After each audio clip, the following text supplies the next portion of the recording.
আচ্ছা, কেমন হতো যদি আমরা টাইম মেশিনে চড়ে 1 শতাব্দী পিছিয়ে যেতে পারতাম? চারদিকে রাজকীয় দালান, রোমান স্থাপত্যের কারুকার্য আর ইতিহাসের গন্ধ।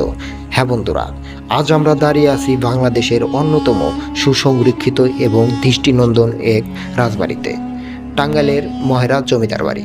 চলুন আজকের এই ভিডিওতে ঘুরে আসা যাক ইতিহাসের পাতা থেকে।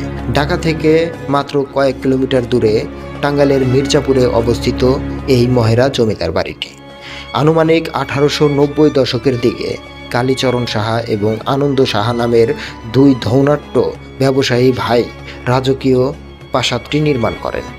114 একর বিশাল জায়গা জুড়ে বিস্তৃত এই রাজবাড়িটি তৎকালীন সময়ে এই অঞ্চলের অন্যতম প্রভাবশালী জমিদার বাড়ি হিসাবেও পরিচিত ছিল এই রাজবাড়িটি।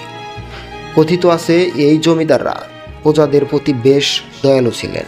তবে 1971 সালের মুক্তিযুদ্ধের সময় এই বাড়ির ইতিহাসে এক কালো অধ্যায়ের মুখোমুখি হয়। পাকিস্তানি বাহিনী এখানে হামলা চালায় এবং জমিদার পরিবারের বেশ কয়েকজন সদস্য সহ স্থানীয় গ্রামবাসীকে হত্যা করে। পরবর্তীতে জমিদার পরিবারটি দেশ ত্যাগ করে। মহেরা জমিদার বাড়িতে ঢুকতেই প্রথমে যে সুন্দর ভবনটি আপনার চোখে পড়বে সেটি হলো এই চৌধুরী লজ। গোলাপি রঙের এই ভবনটির সামনে রয়েছে চমৎকার রোমান শৈলীর স্তম্ভ আর কারুকার্য।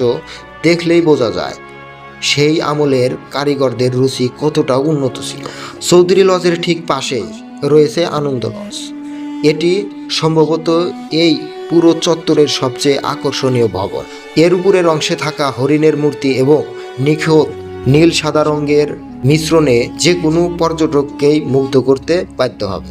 এবার চলুন দেখে আসি মহারাজ লজ। এই ভবনটি একটু ভিন্ন রকম। এর সামনে ঝুলন্ত বারান্দা এবং বিশাল খেলনাগুলো আপনাকে ইউরোপের কোনো প্রাচীন প্রাসাদের কথা মনে করিয়ে দেবে।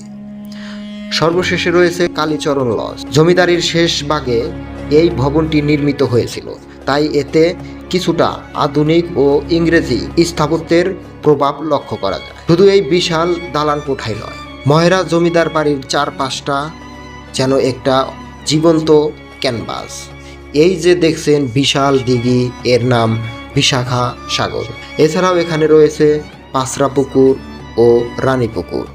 এক সময়ে জমিদার বাড়ির নারীরা এই ঘাটগুলিতে স্নান করত।